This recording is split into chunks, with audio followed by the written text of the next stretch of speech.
It's time to relive great moments with former Cowboys. Eddie Sutton, one of the all-time great. You know, that's one of the great things in having the opportunity to coach here in Oklahoma State was the fact that you had such great people. It's time for Where Are They Now on Triple Play Sports Radio. John Farrell, former Cowboy pitcher back in the early 80s. And you know what, mostly putting up with me, I guess, after, chasing everybody around, chasing us around the country. Where Are They Now? Our weekly talk with former Oklahoma State athletic coaches, players, and personnel. Desmond Mason, former All-American player here at Oklahoma State. So today, that's what I spend most of my days doing. For the most part is, in the studio trying to paint and trying to create, and I enjoy doing that. It's like catching up with an old friend every Wednesday. Boy, do I feel old today, as I always do on a Wednesday when we bring back some of these former athletes. We're talking with Houston Nutt. Sure did. Had a great time. That was of course, my mom and dad went to school there. My brother, Dickie, as you mentioned, went to school there. And, of course, we both met our wives right there in Stillwater, Oklahoma. Now your host, ready to take a stroll down memory lane, here is Tom Dorado. Well, thank you once again. Welcome to Where Are They Now? And we're not going to waste any time, although I will say my guest, Houston Nutt, when you have a segment on the Open, that means you've been on this show a few times. You know that, H? All right. Yeah, I appreciate it, Tom. Hey, let me tell you, you've earned your spurs on this show. You earned your spurs in a lot of areas. Former Cowboy quarterback, and we're going to get into some of that stuff. Former Cowboy assistant and head coach at 4 different schools, Arkansas, Ole Miss, the last couple. We got you covered, and you're doing that CBS studio analyst this year as well. So let's get right to it. Even though you're a motivational speaker today, you're gonna have to help motivate us here. What about old Les Miles getting back into the game here? What do you think?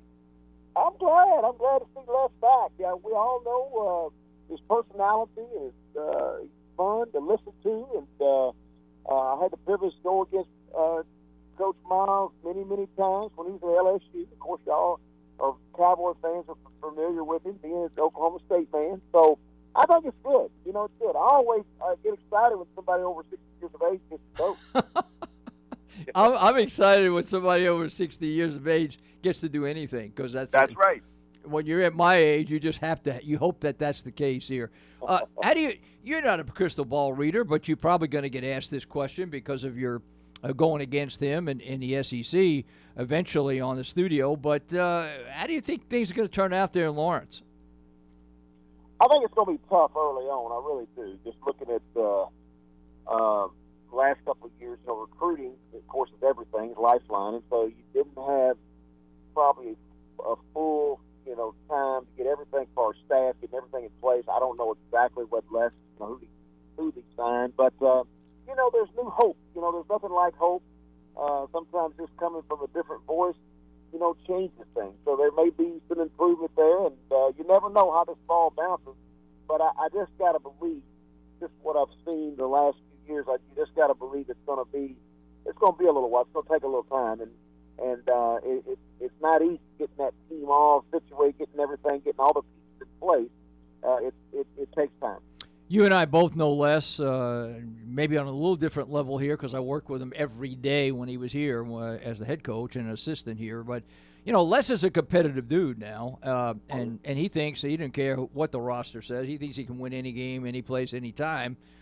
So that's good. But I think that attitude, maybe some fans get aboard. And obviously you're going to have to do it on the field, but maybe you convince some people that we're about to give up on the program.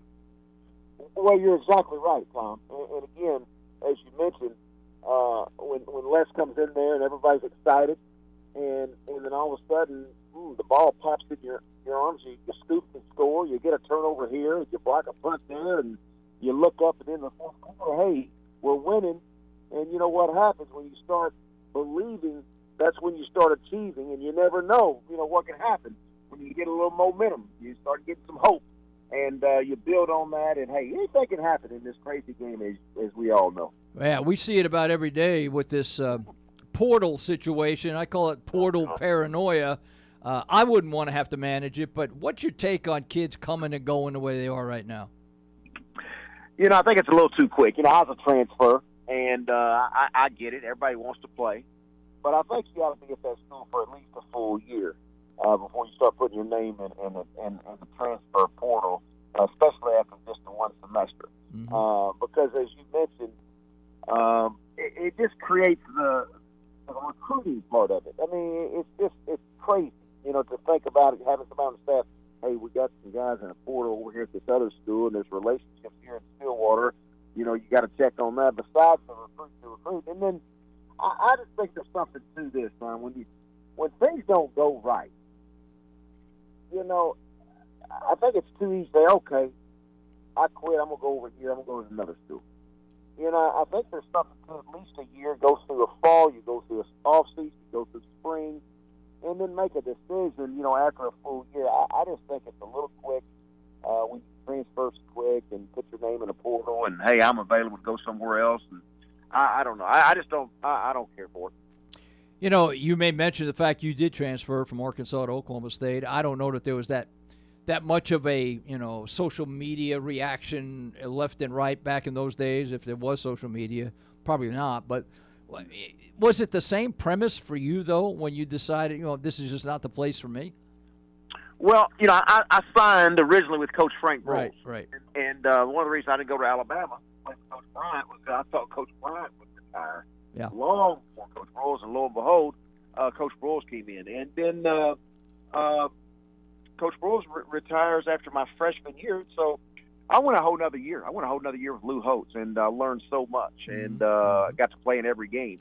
But it was more of a running veer, and I was, as you know, a slow quarterback, and wanted to throw the ball a little bit more. So I didn't think it was really a fit for me, and so that's when I transferred. But I can tell you this: I went right back to him, and after Jimmy Johnson years with Brad Assistant, went right back and worked for Lou Holtz. So I learned a lot from all these coaches. But as far as the transfer, that was really it for me. I wanted to go where I thought I could play a little bit more and have a little bit more of a fit. We tend to think, at least I do, I tend to look back in the past a lot and try to compare that to now and all those good things. But I don't remember. Now, you can help me out here. Let's go back to your era. I don't remember that many kids just up and leaving and going to another school because, help me out, I mean, you had to sit out a year then, right, unless you were injured? No question. You hit it. There wasn't as much transferring back then because of two reasons. One, you had a scholarship, and it was valuable. There wasn't any extra. It was a scholarship, and there, if you did decide to transfer from there, you had to lay out a full year. And most of the time, the coaches, would really be very forceful to say, "No, you know what? You're staying here. You got to stick with it. I'm not releasing you." And so, you just didn't hear that much about it. You didn't hear that much about it at all. Are you in or out on this 4-game, you can play 4 games and still redshirt thing? I love it. I love that. I love that because I think it does so much. And especially, if you have an injury in the fall and you need that freshman to step up on a kickoff team or a punt team, or say at the end of the year, you get some injuries towards the end of the year, say, hey, guess what? You're not on the field anymore. You're involved, young man. Let's go. And to me, it creates some excitement. You be able to get some valuable reps. You don't lose that year. We had a hot and heavy discussion before you joined us on this show here about the inequities, at least the perceived inequities of non-conference scheduling in the Big 12, in the Big 10, Pac-12 versus the SEC and maybe the ACC. You don't have to play everybody. It's an uneven schedule. What was your feelings, as a coach in the SEC, which you were twice at 2 schools, versus now as you look at it overlooking at it from the studio? Yeah. Okay. SEC. I hear a lot about this scheduling thing, and I get it. People they don't want to see a Western Carolina at the end of in November. I get all that. But to me, here's the bottom line. As being a coach in the SEC, especially if you're just getting to a program.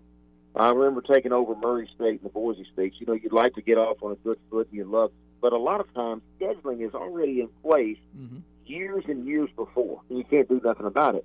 But if you could, you'd love to have a nice start. And what I mean by that is, you feel like the first couple of games, you feel like that you're better than those opponents, and you're able to get better. You're able to practice because you don't scrimmage. You don't see as many scrimmages as you did in the past. I get the 9 conference games. Everybody's hollering about SEC doesn't play anybody. They ought to have 9 conference games. Hey, I get it. But I'll tell you one thing, though. When you line up and play, let's see, Alabama 1 week, LSU the next, let's go to Georgia, let's go to Florida, LSU back to back to back to back. I'm going to tell you, it is a rough road, especially if you get a few nicks and injuries there. But as far as getting back, it's coming. I think the people and the fans are going to demand it. It's coming. The schedule, it's going to happen. I think you're going to see more games, especially early on.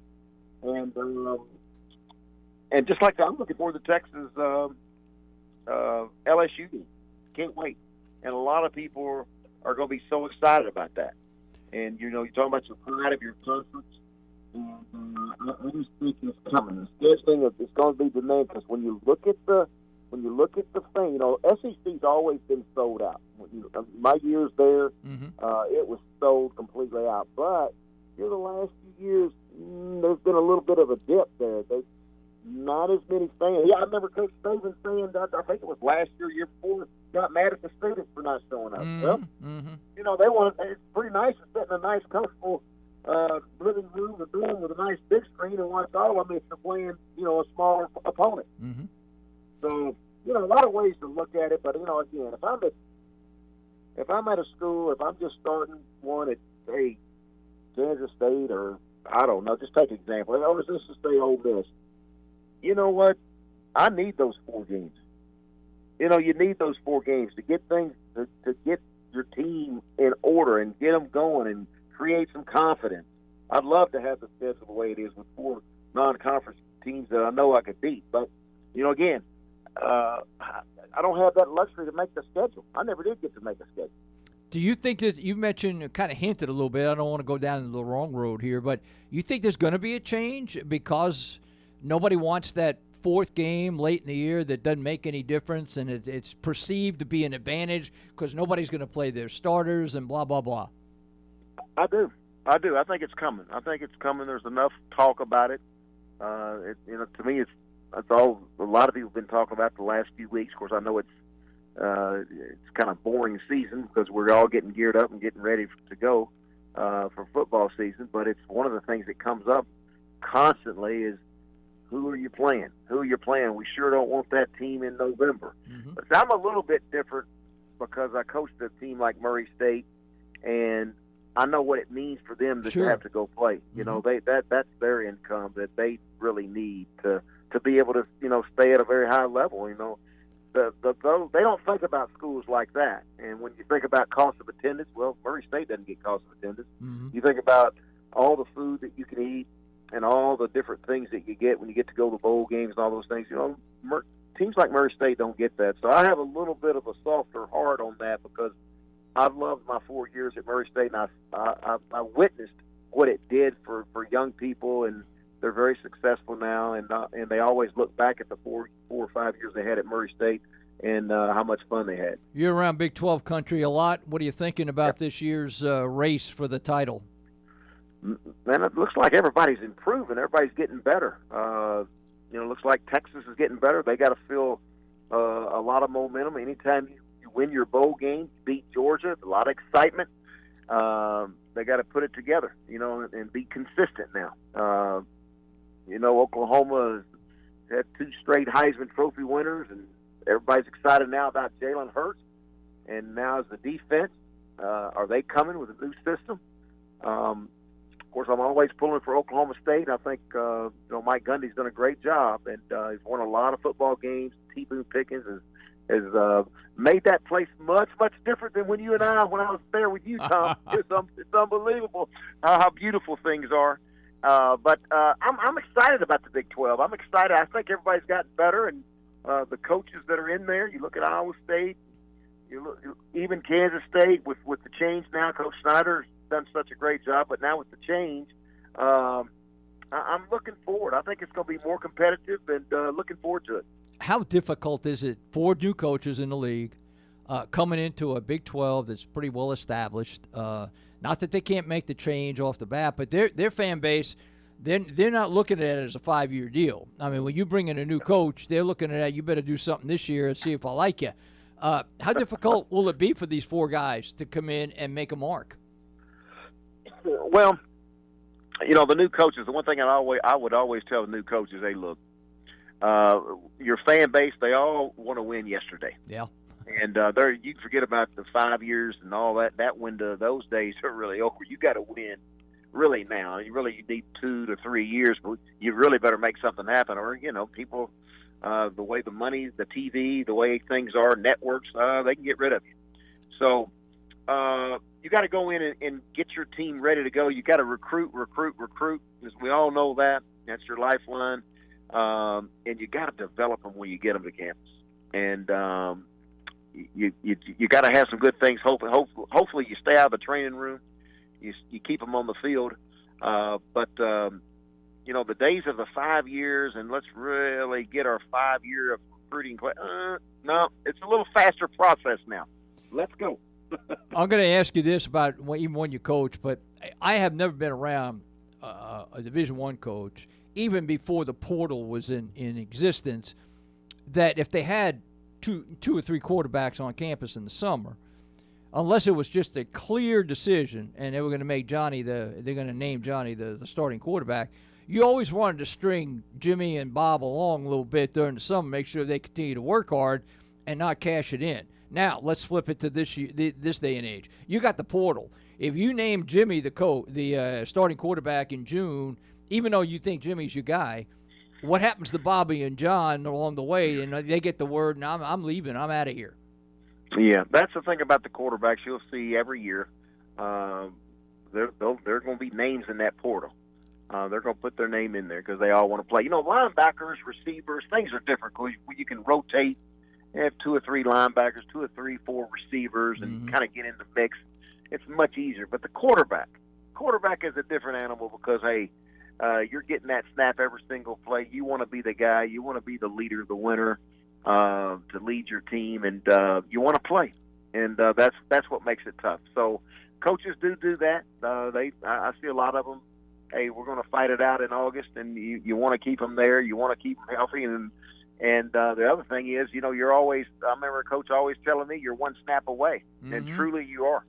But it's hard for the second team guy to think, "Wait a minute, I just don't want mental reps. I want to be the guy." Right. And that's what makes it tough. Yeah, it's tough day and age. Okay, in the last minute or so that we got, I let you go back and motivate some more people with your speeching right there. And I wish I was sitting out there. I mean, I need some motivation. I'd be in Houston Nutt's class. That'd be pretty good right there. Let me ask you, what's going on in your world? You're still doing that CBS studio analyst thing. Yep. I catch you all the time. You seem to be enjoying that. Nothing's changed? I'm really thankful. CBS has been so good to me. It's hard to believe.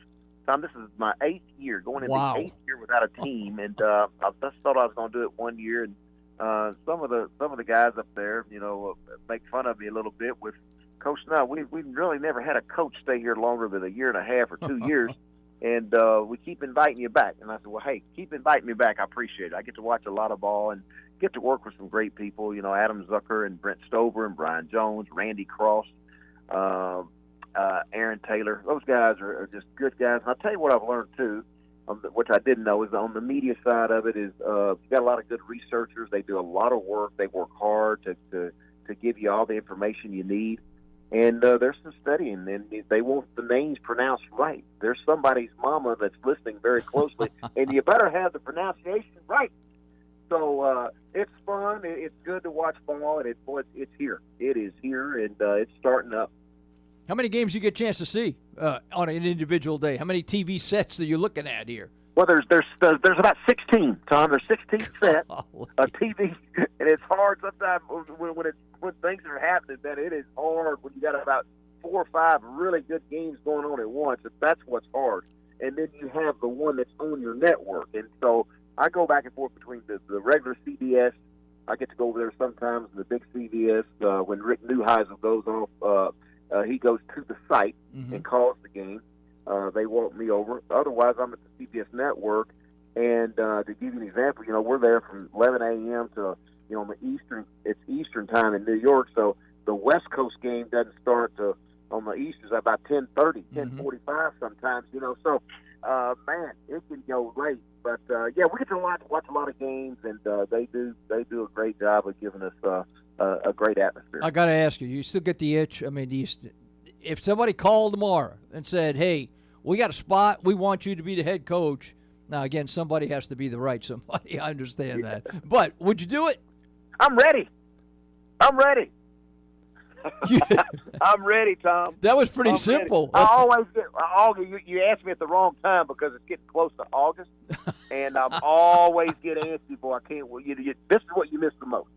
You miss putting the team together. You miss eat, sleep football during August. You know how good they've trained in the off season. You got a good senior bunch.